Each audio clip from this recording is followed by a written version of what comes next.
The sun was rising over Green Valley, a peaceful stretch of forest where birds usually sang their morning songs. But today was different.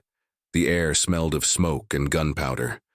John Smith, a young soldier with brown hair and kind eyes, hid behind a fallen tree. His hands were sweaty as he held his gun. Next to him, his childhood friend Bob White checked his bullets again and again. "Something feels wrong today, John," Bob whispered. His usual happy smile was gone. "Listen, the birds aren't singing." He was right. The forest that was usually full of noise had gone completely quiet. Only the sound of faraway gunshots broke the silence. Their leader, Bill Stone, a tall man with gray hair who had fought in many battles, crawled over to them. His face was dirty, and his uniform was torn. "We're in trouble," he said quietly. "The enemy is all around us. Our friends from Team Blue are trapped just past those trees. We need to help them." Before he could say more, bullets started flying over their heads. That's when strange things started happening. First, John's phone started going crazy, turning on and off by itself. Then Bob's watch stopped working. Bill's radio made loud, scary noises instead of the usual voice messages. But the weirdest thing was happening in the sky. "John, look up there." Bob pointed at the sky with a shaking hand. Above them, the clouds were moving in circles, like water going down a drain. The sunlight started dancing, making weird shadows on the ground. Everyone stopped fighting and stared at the sky, even the enemy soldiers. Bill tried to radio for help, but all he got was static noise. "In all my years fighting, I've never seen anything like this," he said. And for the first time, he looked scared. Then things got even stranger. The ground started shaking like there was an earthquake. The air felt heavy, making it hard to breathe. John tried to stand up, but he felt dizzy, like he was on a spinning ride at a fair. Bob reached out to grab his arm, but his hand went right through John, like he was trying to catch smoke. A bright blue light, brighter than anything they had ever seen, suddenly came down from the sky. It covered John, Bob, Bill, and 20 other soldiers from their team. John felt like he was floating in the air. He tried to yell for help, but no sound came out of his mouth. The last thing he saw was Bob's scared face before everything turned white. In that moment, they all disappeared. They didn't die, they didn't run away, they simply vanished into thin air. The enemy soldiers who saw it happen couldn't believe their eyes. Some ran away in fear, others stayed frozen in shock. Back home, their families waited for news. Days turned into weeks. Weeks turned into months. The army searched everywhere but found nothing. No bodies, no dog tags, no clues. It was as if these 23 soldiers had never existed. The army wrote in their papers that the men were lost in battle. Their families held funerals with empty coffins. People slowly forgot about the strange disappearance. Life went on. Years passed. But something impossible was about to happen. While the world aged 56 years for John and his friends, no time had passed at all. They were about to wake up, but not where they expected, and not when they expected. And there was something else, something nobody knew yet. The blue light hadn't just appeared by accident. Someone had made it appear, someone who had been watching them, someone who had big plans, plans that would change not just their lives but the whole world. As their bodies floated in that strange blue light, frozen between time and space, a mysterious figure sat in a dark room filled with computers, watching everything through a screen. On the screen was a message. Phase 1 complete, soldiers secured, beginning time jump sequence. The figure smiled. Everything was going exactly as planned. The bright light suddenly disappeared. John opened his eyes slowly, feeling like he was waking up from a deep sleep. He was still lying behind the same fallen tree, still holding his gun. For a moment, he thought maybe nothing had happened. Maybe it had all been a strange dream. But something was different. Very different. The air smelled clean, no smoke, no gunpowder. The forest that had been partly destroyed by bombs was now thick with tall, healthy trees. Strange birds he had never seen before flew overhead. His dirty uniform felt stiff like it had been frozen and thawed. "Bob?" John called out, his voice shaking. "Bill, anyone?" he heard groaning nearby. One by one, his fellow soldiers started waking up. Bob was still next to him, looking confused. Bill sat up a few feet away, rubbing his head. "What happened?" Bob asked, looking around with wide eyes. "Where did the enemy go? Where did all these trees come from?" Bill checked his radio, but instead of the usual military equipment, he found something else attached to his back. A small silver box with blinking lights. None of them had ever seen anything like it. Suddenly, they heard a sound that made them all freeze. It was like a loud humming, getting closer and closer. They grabbed their guns, ready to fight, but what flew over their heads wasn't any aircraft they recognized. It was something that looked like it came from a science fiction movie. A sleek silver vehicle that floated in the air without any wings. "Everyone stay down," Bill ordered, but his voice wasn't as confident as usual. He pulled out his compass, but instead of pointing north, it projected a small hologram showing a map. Bill dropped it in surprise, and then they heard voices coming through the trees. But these people weren't speaking any language they knew. John peeked over the fallen tree and almost gave away their position with a gasp. Walking through the forest were people wearing clothes that looked like they were made of light. They held strange devices in their hands. "Those aren't military uniforms," Bob whispered. "What's going on?" One of the strange people looked down at a device that made a beeping sound. "Life signs detected in this sector," she said in perfect English, but with an accent none of them had ever heard. "It's them. The lost soldiers. They're finally here." Bill made a decision. He stood up slowly, hands raised. "Who are you?" he called out. "What is this place?" The woman with the device smiled. "Welcome to the year 2024, she said. "We've been waiting for you for a very long time." Before anyone could react to this shocking news, another voice came from behind them. "Don't trust them!"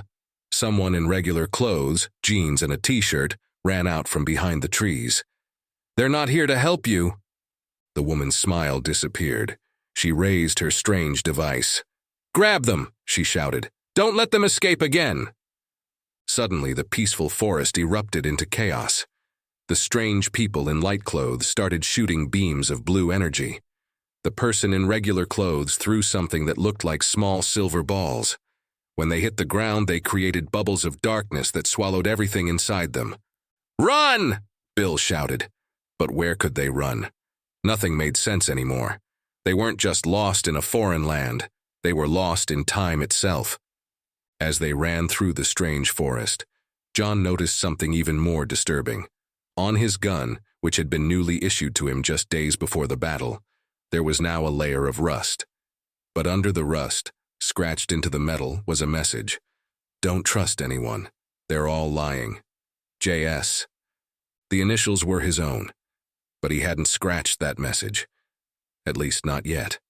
Behind them, the forest lit up with more blue beams. Ahead of them, more bubbles of darkness appeared. And somewhere, in that mysterious room with the computers, the figure watched everything unfold. On the screen, a new message appeared. Phase 2 initiated. Timeline divergence detected. Probability of success unknown. The soldiers ran through the strange forest, their hearts pounding. John looked at the message on his gun again. How could he have written it if he didn't remember doing it? Nothing made sense anymore. "In here," the person in regular clothes shouted, pointing to what looked like an old barn hidden between the trees. But when they got closer, John realized it wasn't really a barn at all. It was made to look old on the outside, but the walls were made of some kind of metal that changed color as they got closer. "Quick, everyone inside," Bill ordered. The 23 soldiers rushed in just as more blue beams lit up the forest behind them. The door sealed itself shut with a quiet hiss. Inside, the building was filled with computers and strange machines. Their rescuer finally turned to face them. It was a young woman with short black hair and a scar above her right eye. "My name is Sarah," she said, catching her breath. "And you're all in terrible danger." "We're in 2024, Bob asked, still not believing it. That's more than 50 years in the future." "Yes and no," Sarah answered, typing quickly on one of the computers. "It's complicated. Those people outside? They're not from 2024. They're from even further in the future. They've been waiting for you to arrive at this exact moment in time. But why us? John asked. Why did they take us from that battle? Sarah looked at him with sad eyes. Because of what you're going to do. All of you. In the original timeline, your squad was supposed to die in that battle. But someone changed that. They pulled you through time because they need you for something big. Something dangerous. Suddenly, Bill stepped forward, pointing his gun at Sarah. How do we know we can trust you? That message on John's gun says not to trust anyone. Sarah smiled. Look at your own gun, Bill. Bill looked down and gasped. There, on his gun, was another scratched message. Trust Sarah. She knows the truth. W.S. His own initials. This is impossible, he whispered. Not impossible, Sarah said. Just complicated. You see, this isn't the first time we've had this conversation. Or the second, or even the 10th. We're caught in a time loop, and each time things happen a little differently. Before she could explain more, one of the computers started beeping loudly. Sarah's face went pale. They're coming. They found us faster this time. Who exactly are they? John asked. They call themselves the Time Guards, Sarah explained quickly. They're from the year 2184. They say they protect the timeline, but really, they control it. They've changed history so many times that the future they come from isn't even the real future anymore. The walls of the building started to shake. Outside, they could hear the humming sound getting louder. Listen carefully, Sarah said, pulling out a small silver cube.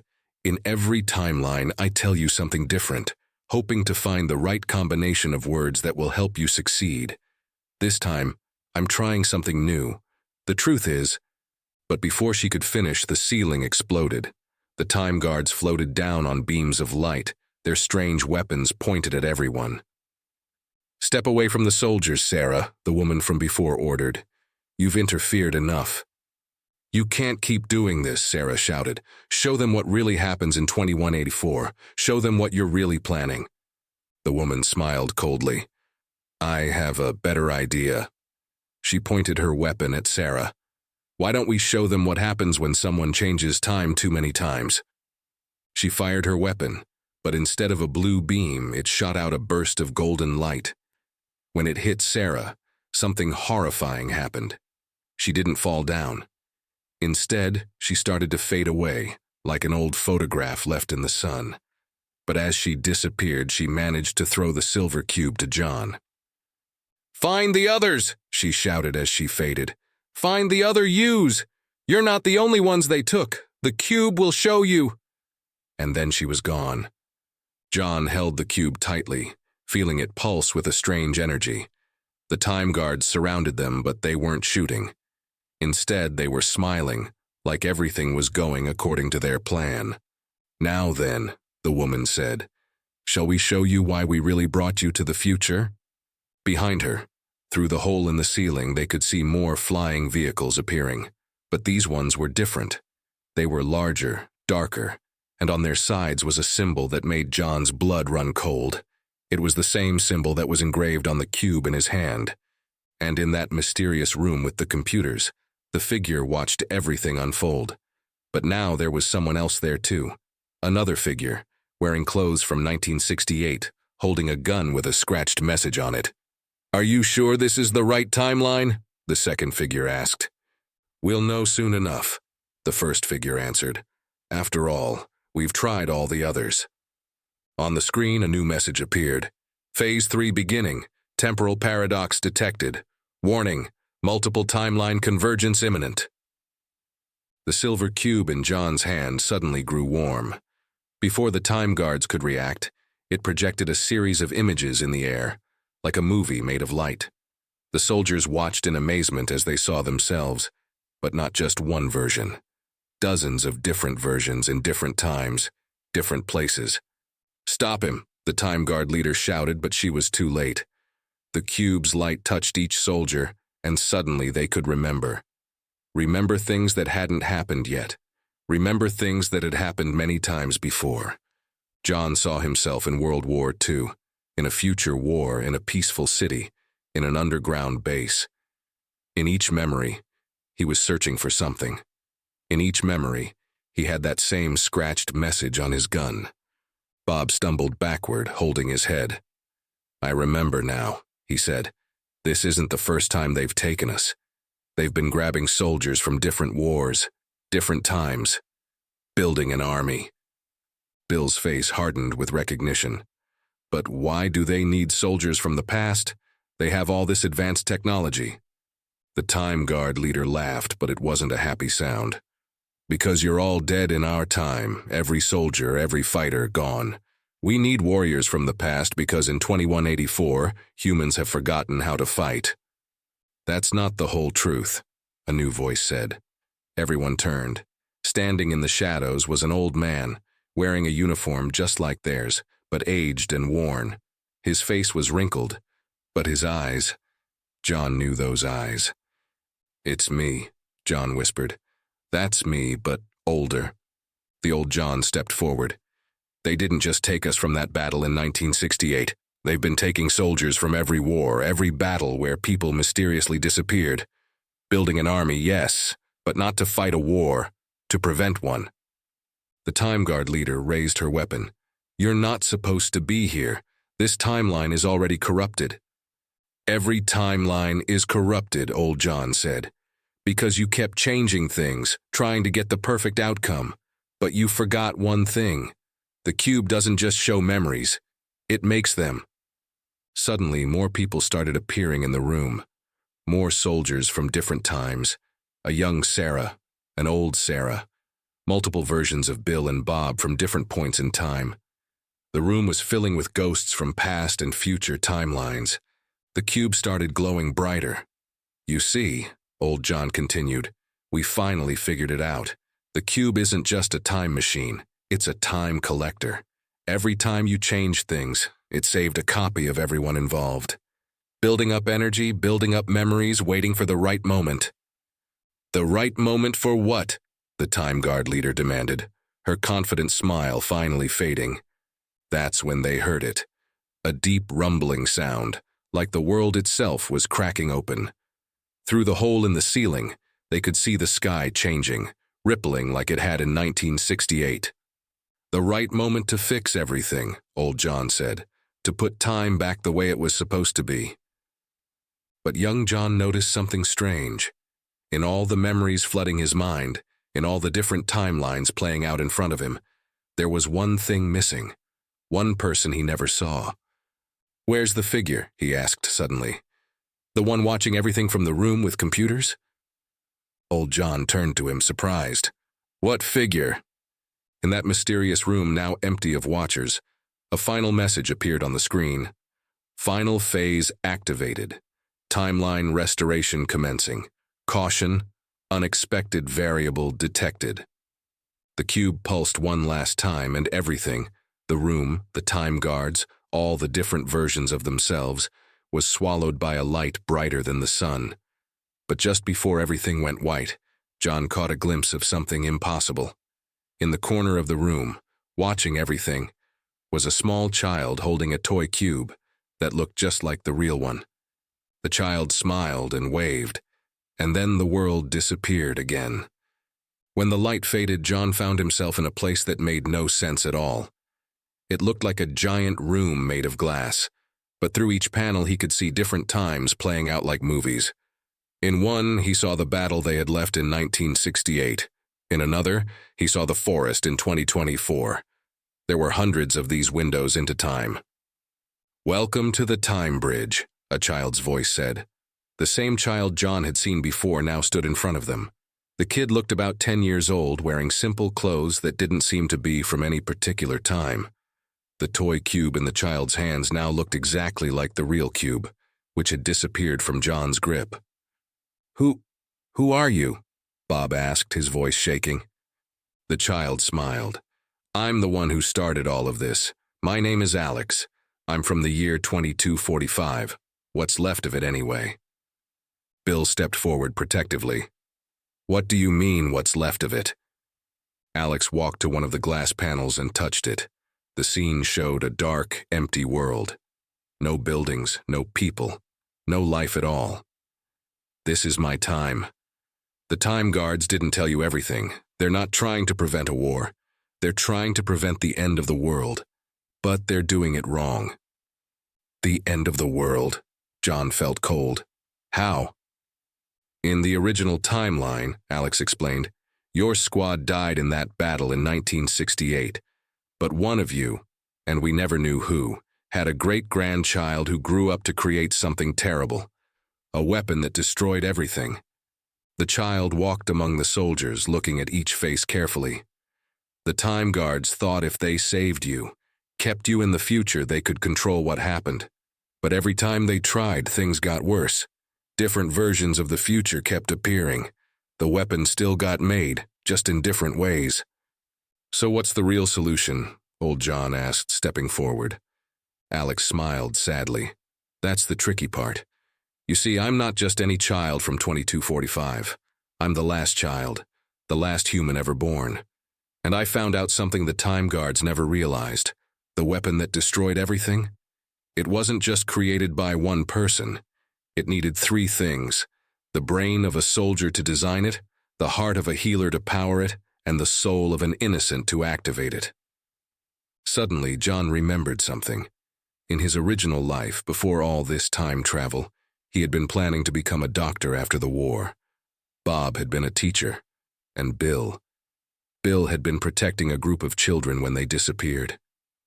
It was us, John whispered, all of us together, our great-grandchildren, the soldier, the healer, and the protector.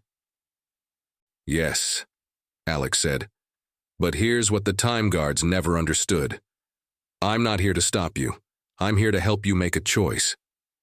The child waved a hand and 3 new panels appeared. Each one showed a different future. In the first future, you all die in that battle in 1968. The weapon gets created. Everything ends. In the second future, you live, but get trapped in an endless loop of time travel, with the time guards forever trying to control things. The weapon still gets created just later. And the third option? Bob asked. Alex held up the cube. The third option is the hardest. You go back to 1968, but armed with everything you know now. You live your lives, but with the knowledge of what could happen. You make different choices, guide things in a different direction. But you have to live with knowing what might happen, every day of your lives. How do we know that will work? Bill asked.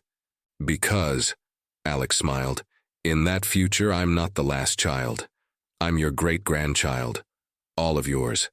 The one who brings together the soldier, the healer, and the protector not to create a weapon, but to create something else. Something that saves everyone. Before anyone could respond, alarms started blaring. The glass panels began to crack.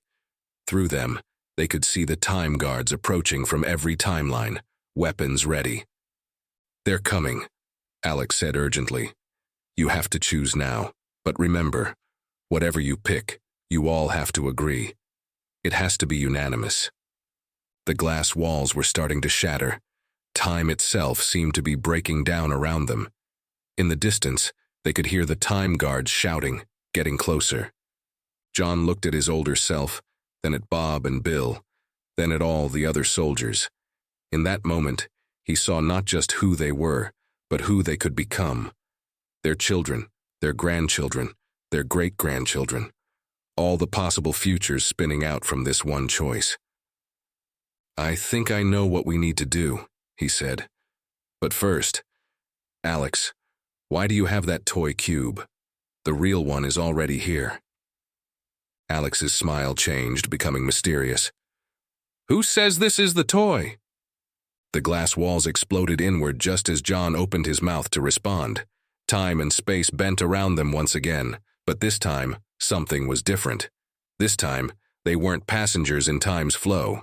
This time, they were controlling it. On a computer screen that no longer existed in a room that hadn't been built yet, one final message appeared. Timeline convergence complete. New path detected. Warning. Future uncertain. And in every time, in every place, a child played with a toy cube, dreaming of what might be. As the glass walls shattered around them, John grabbed Alex's hand. The cube, both cubes, started glowing with a new kind of light, not blue or golden, but a swirling rainbow of colors no one had ever seen before. "Everyone hold hands," Alex shouted over the chaos. "Form a circle." The time guards were wrong about another thing. Time isn't a straight line. It's a circle, and we're about to close it. The soldiers linked hands, forming a large circle. Through the breaking glass panels, they could see hundreds of time guards from different timelines rushing toward them. But they were too late. "Now," Alex said, "let me show you what really happened in my timeline. The one that could be." The rainbow light spread from the cubes, surrounding them all. Suddenly, they weren't just watching time through windows. They were living it, all at once. They saw John returning to 1968, becoming a doctor but also staying in the army, teaching other soldiers about healing.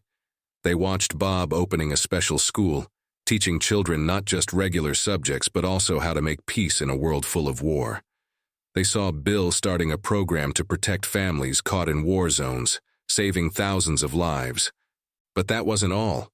They saw their children growing up, carrying their lessons forward. They saw their grandchildren meeting, becoming friends without knowing their shared history. And then they saw their great-grandchildren, 3 special kids who found each other on a playground, playing with a toy cube that looked oddly familiar.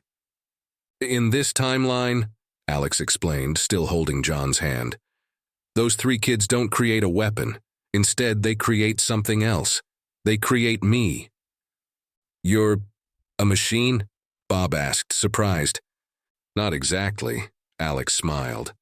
"I'm what happens when humanity finally understands that the power to destroy can also be the power to create.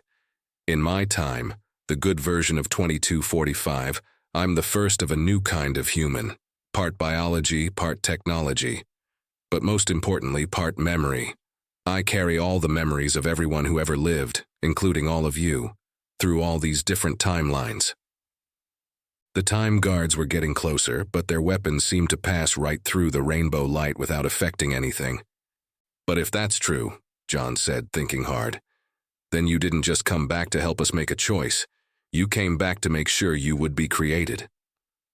"Almost right," Alex said. "But think bigger. Why would I need 2 cubes?" Suddenly, John understood. He looked at his older self, who nodded, also realizing the truth. "Because 1 cube is for us," John said slowly, "and 1 is for them." He pointed at the time guards, who had stopped shooting and were staring at the rainbow light in confusion. "Exactly," Alex laughed. "They're not our enemies, they're just like us, trapped in a loop trying to save the world the only way they know how. They need to see what we're seeing. They need to remember too." The rainbow light spread further, touching the time guards. One by one, they lowered their weapons as new memories flooded their minds. Memories of a future where humanity didn't end, but changed, grew, evolved. "But wait," Bob said. "If you're created by our great-grandchildren, and you came back to make sure you'd be created, who started it all? Who made the first cube?" Alex's smile grew mysterious again. "That's the best part. Look at your hands." Everyone looked down. In each person's hand, where they joined the circle, a tiny rainbow light was forming. The lights grew, shaped themselves, hardened into small cubes, identical to the ones Alex held. "You see," Alex said, "there was never just 1 cube, or 2. There are thousands, millions. Every person who remembers creates a new one. Every cube holds different memories.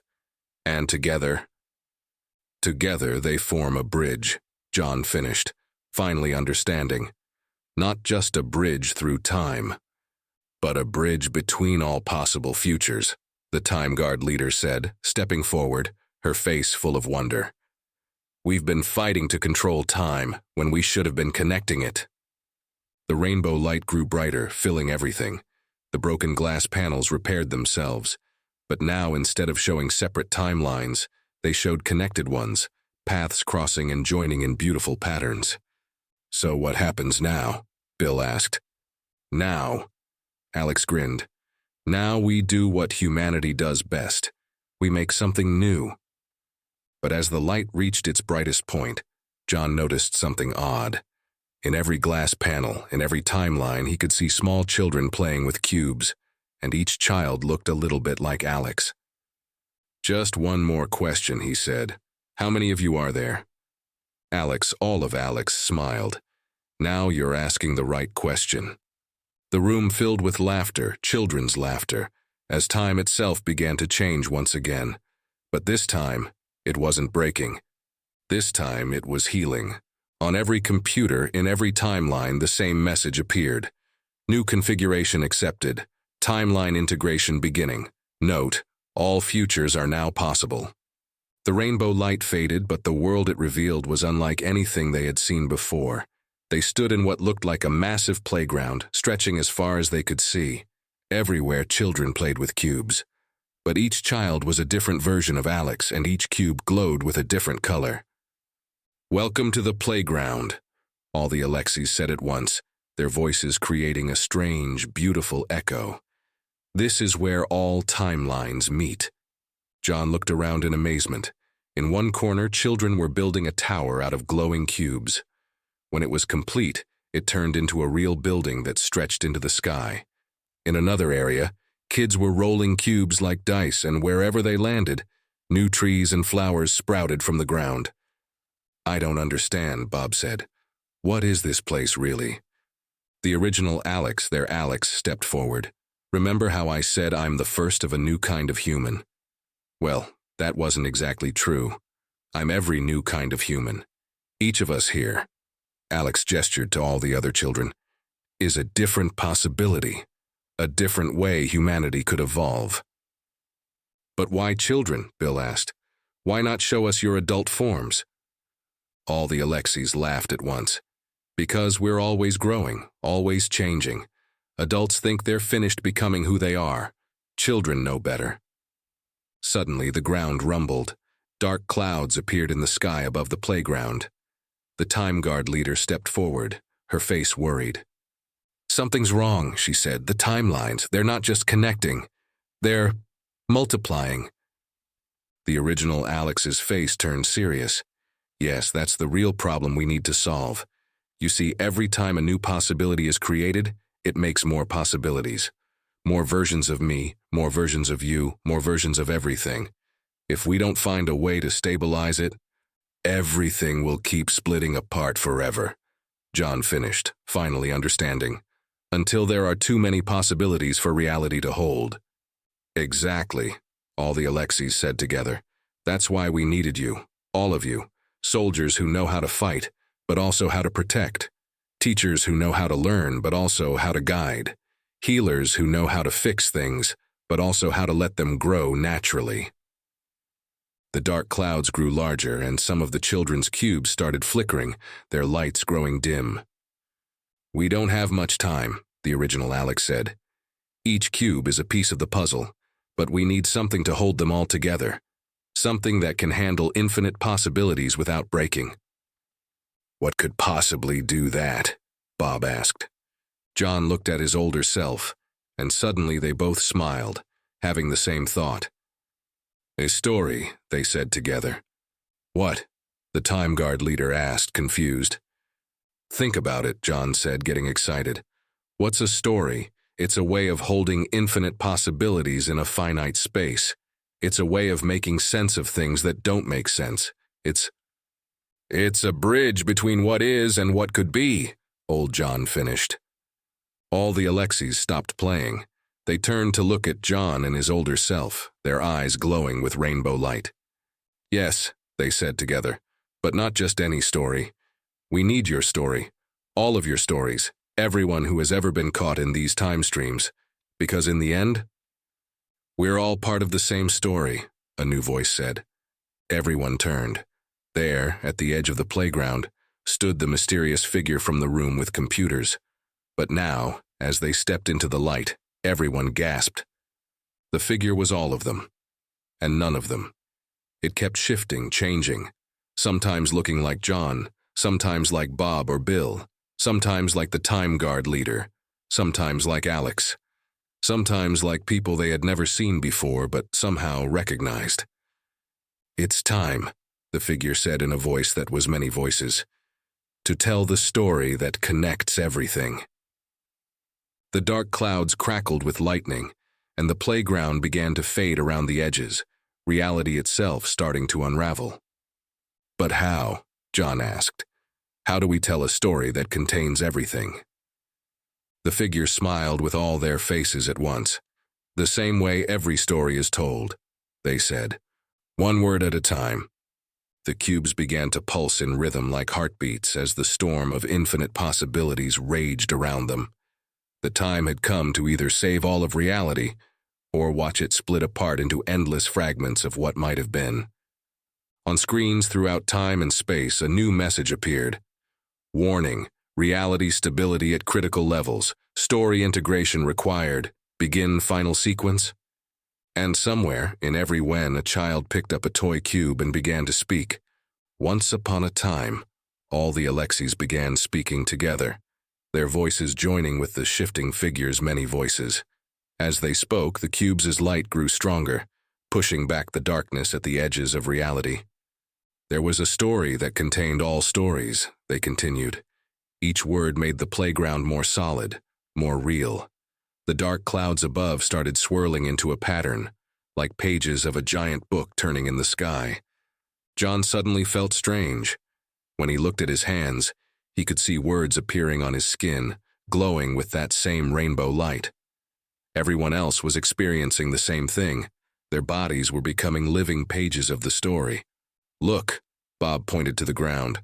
Where the children's cubes had been, books were growing like flowers. Each book had a different cover, but they all connected to each other with streams of rainbow light. "The cubes," the Time Guard leader whispered in understanding. "They weren't just time machines. They were chapters of the story, waiting to be told." The shifting figure nodded with all their faces. "Every life is a story," they said. "Every choice creates a new chapter, but a book left unfinished can unravel everything around it." As if to prove their point, more of reality started dissolving at the edges. The playground equipment began to fade like old photographs. Some of the Alexis flickered like bad TV signals. "We need to finish the story," Bill said firmly. "But how? There are too many possibilities." That's when John noticed something about the words appearing on his skin. They weren't just random words, they were memories. His memories, but not just his own memories.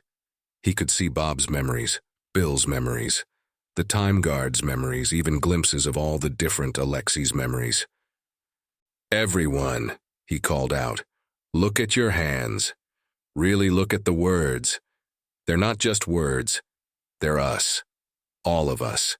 Every version, every possibility." Old John stepped forward, his skin glowing brightest of all. "And if we put all our stories together, we create the one true story," all the Alexis finished together. Suddenly, John knew what they had to do. "Quick! Everyone hold hands again like before. But this time, don't just hold hands. Share your story. Remember everything, every moment, every choice, every possibility." They formed the circle again, but now streams of words flowed between them like electricity. Each person's story poured into the next, creating a circuit of memories and possibilities. The shifting figure moved to the center of the circle. As the stories flowed, they began to stabilize, taking on a more solid form. Now they looked like a librarian, carrying a huge book with an infinite number of pages. "Yes," the librarian said, smiling. "Now you understand. The story isn't just about soldiers disappearing from a battle. It's about every choice that led to that moment, and every choice that followed. It's about how the smallest decision can create endless possibilities, and how those possibilities need each other to exist." The dark clouds above had completely transformed into pages now, their words glowing with rainbow light. The playground had become a vast library with shelves stretching in all directions, up, down, sideways, and even through time itself. But something was still missing. The edges of reality were still fraying. There's one more thing we need, Alex, all the Alexis said. Every story needs an ending, and a new beginning. The librarian opened their book. The pages were blank. That's where you come in, John Smith, they said. You and everyone else in this circle. You have to choose how the story ends. But remember, this ending will also be a beginning. Choose carefully. John looked at his older self, at Bob and Bill, at the Time Guard leader, at all the versions of Alex, and at every other person in the circle. In their glowing skin, he could read their stories, their hopes, their fears, their dreams. He opened his mouth to speak the ending, but then he noticed something that made his heart stop. On the librarian's name tag, written in shifting rainbow letters, was a name he recognized, a name that changed everything they thought they knew about their story. Wait, he said. Before we end this story, I think we need to know who really started it. The librarian's smile grew wider, and their form shifted one more time, revealing a truth so surprising that it would change not just their story, but every story ever told. On computers throughout time and space, a new message appeared. Story convergence at 99%. Warning, unexpected narrator detected. Recalculating all possibilities. The librarian's name tag shifted one last time, and the name it revealed made everyone gasp. It simply read, You. But, which you? John asked, his voice shaking. The librarian laughed softly. All of you, none of you. Every reader who has ever picked up a book, every child who has ever imagined a story, every soldier who has ever wondered what if, every dreamer who has ever looked at the stars and thought about time. As they spoke, their form kept changing, faster and faster. Now they looked like every person who had ever read or told a story. Children under blankets with flashlights, old people telling tales to their grandchildren, teachers reading to classes, parents making up bedtime stories.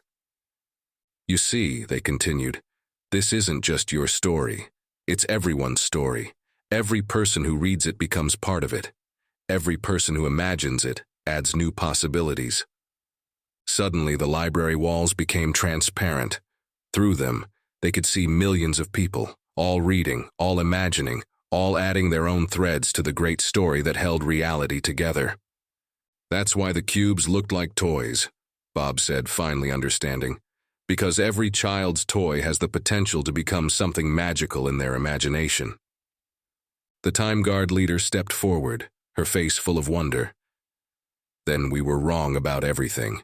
We thought we had to control time to save the future, but really, we had to share it, all the Alexis finished. Share the story, share the possibilities, share the dreams. But the edges of reality were still unraveling.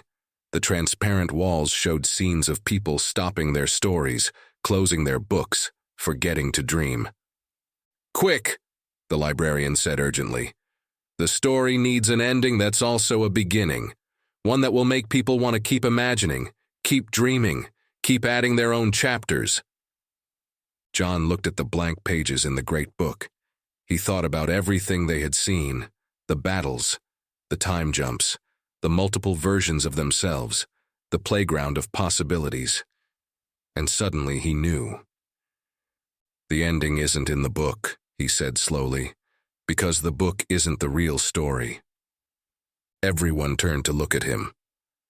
The real story, he continued, growing more confident, is what happens when you close the book, when you look up from the pages and see the world differently, when you start wondering about your own possibilities. The librarian's smile grew brighter. Go on. So instead of writing an ending, John said, what if we wrote an invitation? He reached out and touched the blank page. Words began appearing, not in ink, but in shifting rainbow light. This story ends where yours begins, and what happens next, and only you can tell that tale. As the words appeared, something amazing happened. The unraveling edges of reality began to repair themselves. But instead of just going back to normal, they became clearer, brighter, more real than before. It was as if seeing the world through a dirty window and someone had finally cleaned the glass. The Alexis started laughing with joy. Yes, because every reader will imagine something different. Every mind will create new possibilities. The story will never truly end. But there was still one mystery left, one question that needed answering. If we're all part of the story, Bill asked, and the story is part of us, then who's reading our story right now? Everyone fell silent.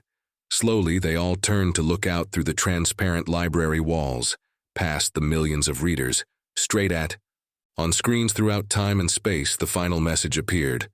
Story integration complete. Reality stabilized. Note to current reader. Your chapter begins now. And somewhere, in a time and place both very far and very near, someone looked up from these words and began to wonder about their own story. The moment they looked at the reader, at you, something extraordinary happened. The library walls didn't just become transparent, they disappeared completely. The circle of soldiers, the time guards, the many versions of Alex and the ever-changing librarian found themselves standing in every reader's room, in every time, all at once. "This is it," John whispered. "The real bridge between all times and all stories." He could see children reading under covers at night, adults on their morning commutes, students in libraries, elderly people in comfortable chairs, all reading this very story, all becoming part of it. "But there's something else," old John said, noticing a pattern. "Look at what happens after they finish reading." They watched as reader after reader put down the story and looked at the world around them differently. Some picked up pens and started writing their own stories. Others looked at old photographs of relatives who had fought in wars, wondering about their untold tales. Children picked up their toys, imagining new adventures. The librarian, still shifting through countless forms, nodded. "Now you understand the true power of stories. They don't just exist on pages or screens. They change the way we see everything." Suddenly, all the Alexis started glowing brighter than ever. "It's happening," they said in excitement. "The final transformation." The Time Guard leader's weapons turned into books. Bill's military badges became bookmarks. Bob's teacher's notes became story prompts. John's medical bag filled with blank pages waiting to be filled. "But what about the wars?" John asked. "What about all the battles we came from?" The librarian opened their great book one last time. On its pages, they could see every war, every battle, every moment of human conflict. But now, alongside each scene of fighting, there were thousands of people reading about it, learning from it, imagining better ways. "War stories don't glorify war," the librarian explained. "They help us understand its cost, and understanding leads to change." The cube in each Alex's hands started to crack, but instead of breaking, they opened like tiny books. From each one, a stream of letters flew out, forming words in the air. The end of one story is just the beginning of countless others. John looked at his hands one last time. The words on his skin had changed. Now they read, "Your turn." He understood finally. The disappearing soldiers, the time travel, the multiple universes. It had all been leading to this moment. Not just an ending, but an invitation. An invitation to every reader to continue the story in their own way. "So what happens now?" Bob asked. "Now," the librarian smiled with all their faces. "Now we return to our times, but not as we left them.